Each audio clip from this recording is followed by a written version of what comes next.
The FBI and the Trump transition team are planning for President-elect Trump to replace FBI Director Christopher Wray. Trump appointed Wray back in 2017, but has since criticized his leadership of the Bureau as the DOJ has investigated Trump over the last few years. Trump is also reportedly considering replacing him with Kash Patel, who served as a Defense Department official during Trump's first term and has promised to go after Trump's political opponents, including journalists. For more on this, I want to bring in NBC News Justice and Intelligence correspondent Ken Dilanian. Ken, so great to have you tonight on the show. First off, talk to us about the relationship between President-elect Trump and current FBI Director Christopher Wray.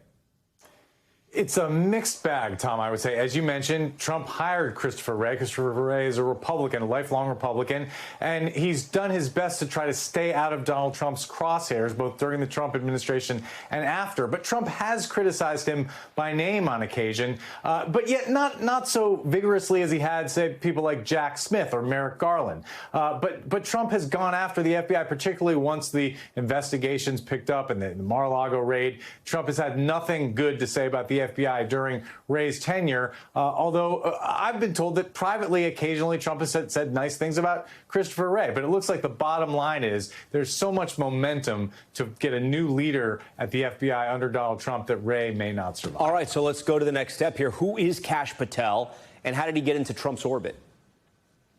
Cash Patel is like the living personification of MAGA conspiracy theories about the national security state. He believes that there are criminals inside the FBI and the CIA, and he said this, who should be prosecuted, who have been punishing Donald Trump and his friends. Now, he came to the fore as a Republican staffer on the House Intelligence Committee trying to do battle against the Mueller investigation early in Donald Trump's term, and then Trump hired him. He became a DOD employee, an intelligence employee. At one point towards the end of the Trump administration, Donald Trump tried to make him the deputy CIA director, and that was so objectionable to the then CIA director, Gina Haspel, that she threatened to walk. She threatened to resign if that happened, and Donald Trump backed down. But Kash Patel has been sort of full MAGA out there, promising retribution against people inside the FBI, the DOJ, and the CIA, and it makes a lot of career employees and public servants very, very nervous, the idea that he could be atop any of these agencies. So listen, you know, the president-elect obviously was an outsider during his first run. He likes to hire outsiders.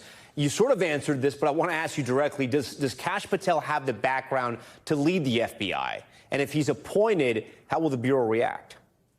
Well, look, by traditional standards, of course not. And don't take my word for it. Bill Barr, the former Attorney General, Donald Trump appointee, said as much when he was being considered, Mr. Patel was, for other jobs. But we're in a new world now where, you know, all kinds of people with very little experience are going to be elevated to some of these jobs. There would be fear, trepidation, revulsion in the FBI or the CIA if Kash Patel was placed at the top of those agencies. There might be resignations, but at the same time, you know, these are seasoned public servants. They're going to put their head down and do their job and follow lawful orders, and they understand as well as the rest of us that the president gets to hire the people he wants to hire. Now, of course, these jobs are subject to Senate confirmation, so senators will have a say. There'll be background checks. There'll be financial disclosures. But at the end of the day, Donald Trump gets to hire who he wants to hire. Okay, Ken Dilanian, we thank you for that, all that analysis and reporting. Thanks for watching. Stay updated about breaking news and top stories on the NBC News app or follow us on social media.